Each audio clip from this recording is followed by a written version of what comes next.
Olá, amados, a paz do Senhor Jesus, aqui pastor Carlos Alberto do Ministério Pentecostal Tabernáculo de Deus e com vocês Manhã com Deus. Hoje quero falar sobre um tema, anatomia do fracasso. Quero estar alicerciado desse tema no Evangelho de Lucas, capítulo número 22, versículos 54 ao 61. Diz assim a palavra de Deus: Então, prendendo-o, levaram-o e introduziram na casa do sumo sacerdote. Pedro, então, seguia-o de longe. E quando acenderam fogo no meio do pátio e juntos se assentaram, Pedro tomou lugar entre eles. Entre mentes, uma criada, vendo-o assentado perto do fogo, fitando os olhos, disse: Esse também estava com ele. Mas Pedro negava, dizendo: Mulher, não o conheço. Pouco depois, vendo outro, disse: Também tu és um dos tais. Porém Pedro protestava: Homem, não sou. E tendo passado cerca de 1 hora, outro ainda afirmava, dizendo: Também este verdadeiramente estava com ele, porque também é galileu. Mas Pedro insistia: Homem, não compreendo o que dizes. E logo estando ele ainda a falar, cantou o galo. Então, voltando o Senhor, fixou os olhos em Pedro, e Pedro se lembrou da palavra do Senhor, como lhe dissera: Hoje 3 vezes me negará, antes de cantar o galo.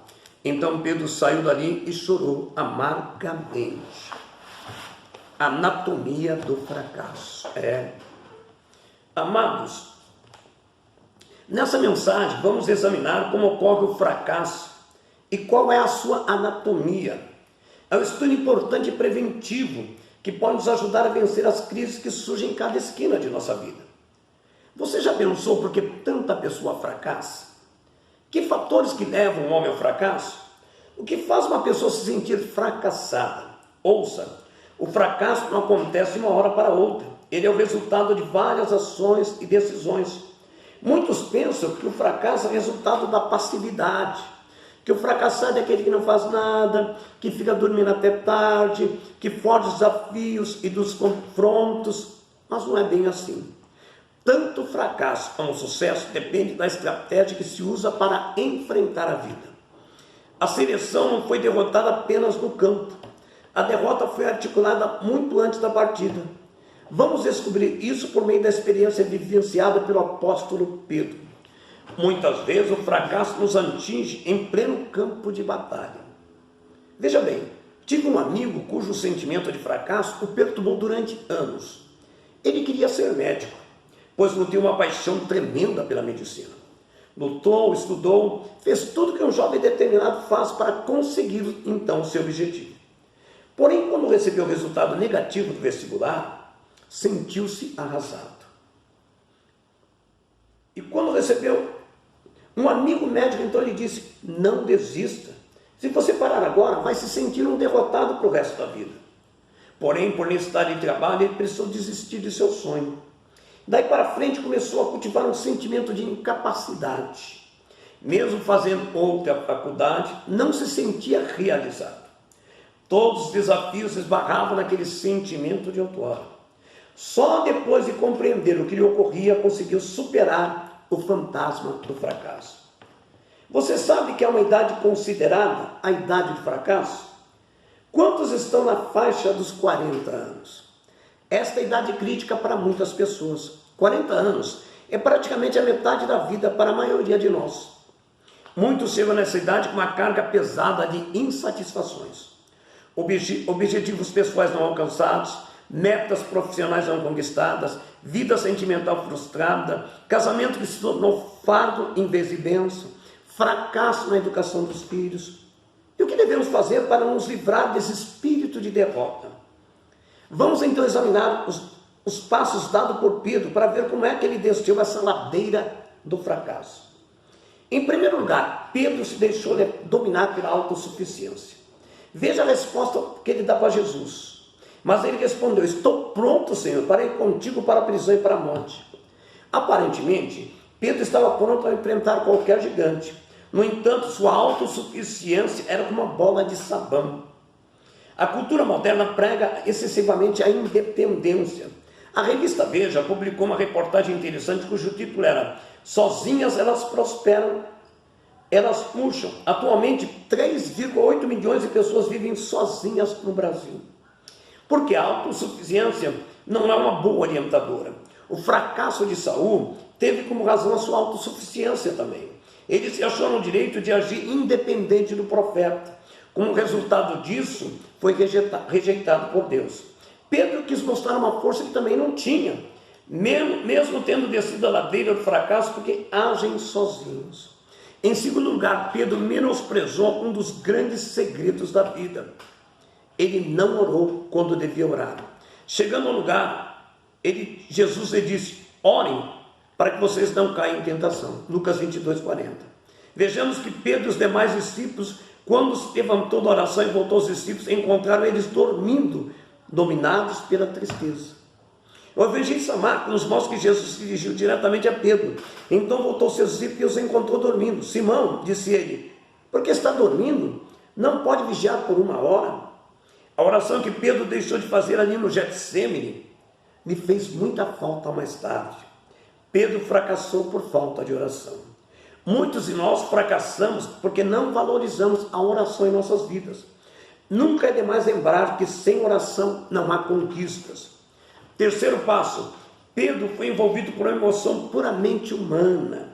A emoção pode gerar impulsos conscientes e inconscientes. Isso muitas vezes, nossas ações e reações são ilógicas. Respondemos ao impulso das emoções sem pensar nos resultados. A vida cristã, minha amada, não é emoção, mas provoca emoções. Não andamos o tempo todo chorando nem sorrindo. Entretanto, há momentos em que o choro e o sorriso tomam conta da vida. Nesse caso, a alegria não provém de emoções, mas da presença do Espírito Santo. Tenha cuidado com as reações e as suas atitudes. Muitas vezes somos traídos por nossas próprias emoções. Deixemos-nos levar por palavras e lágrimas que não traduzem a verdade. Quantas pessoas que vê alguém chorando, olha para os olhos e começa a chorar também. Mas é um choro que desculpa, emocional, que não traz nada. Pedro estava sob forte emoção quando quis defender Jesus. Simão Pedro queria que trazia uma espada, tirou e feriu o servo do sumo sacerdote, decepando-lhe a orelha direita. Pedro se mostrou ousado nessa hora. No entanto, se acovardou diante de uma criada. Uma criada o viu sentado ali à luz do fogo, olhou fixamente para ele e disse: esse também estava com ele. Mas ele negou, dizendo: mulher, não o conheço. As emoções humanas descontrolam as nossas ações, tornam-nos indecisivos. Essas indecisões acabam nos levando ao fracasso. Muitos já não conseguem lutar pela família, pelo trabalho, pela igreja, com a mesma ousadia de antes, porque as circunstâncias mudaram, transformaram suas emoções. Agora o medo, o receio, o temor predomina a sua vida. Lembre-se que essa luta não deve ser travada com espadas nem com armas. Não se deixe iludir, pensando que você pode vencer pela tua força. Aprenda a lutar com as armas de Deus, desde que Ele traz para você a estratégia do combate. Finalmente, Pedro foi derrotado porque se envolveu com as pessoas erradas. Mas quando acenderam fogo no meio do pátio, se assentou ao redor deles. Pedro se assentou com quem? Com os escarnecedores. Possivelmente aquela era uma noite fria. Talvez Pedro não estivesse preparado para enfrentar aquele frio. Quando viu os homens acenderem uma fogueira, procurou se aproximar do fogo. Muitas vezes tem ocorrido em nosso meio. Temos aproximado de fogo aceso pelo mundo, até de fogo estranho dentro das igrejas. Lembre-se, porém, de que o fogo do mundo não aquece, ao contrário, ele queima a nossa fé, a nossa confiança, a nossa fidelidade. O resultado é mentira, medo, traição, negação. Vejamos em Lucas 22:57 em diante, o que Pedro disse naquela roda. 3 vezes Pedro negou conhecer Jesus. Ele estava aquecido por fora, porém por dentro estava frio e gelado. Com quem você tem se envolvido? Que tipo de fogo tem aquecido a tua vida, meu amado? Como é que foi Pedro arrancado desse poço de fracasso? Mesmo em meio ao sofrimento, Jesus não se esqueceu de seu discípulo. O Senhor voltou-se e olhou diretamente para Pedro. Não foi um olhar qualquer, o Senhor falou sem usar palavras. Naquele momento, Jesus estava restaurando a vida de Pedro. Ao sair dali, Pedro compreendeu o seu grande erro. Saindo dali, Pedro chorou amargamente. Lucas 22:62. Ele então reconheceu sua falha, seu erro, seu fracasso. Os olhos do Senhor estão voltados para nós, amados. Leia Salmos 33:18-19. Veja o que Pedro declara em sua primeira carta: porque os olhos do Senhor estão sobre os justos. Está lá em 1 Pedro 3,12. Deus sabe que há muitas pessoas aqui que sofrem por causa de fracassos e derrota. Talvez você não tenha conseguido realizar os teus sonhos, se sinta fracassado na tua vida emocional, tenha deixado de escapar muitas oportunidades de conquistar um trabalho e hoje se sente fracassado. Tem visto seu casamento desabar e se sentir derrotado. Saiba que Deus continua olhando para a sua vida. Você não está aqui e não está me vendo por um acaso. Deus permitiu que você ouvisse essa mensagem e viesse a esse encontro porque tem uma bênção para a tua vida.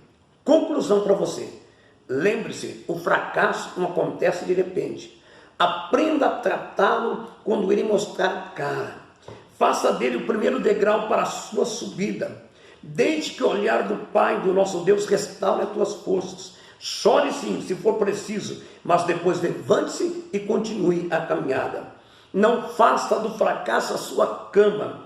Deus tem um lugar melhor para você repousar. Amém? Aqui, Manhã com Deus, pastor Carlos Alberto. O Senhor é meu pastor e nada me faltará. Se Deus é por nós, quem será contra nós? Operando Deus, quem impedirá? Que a graça, a comunhão, a virtude e as doces consolações do Espírito Santo repouse e esteja para presente sobre cada vida, hoje e para todos sempre. Amém, Jesus.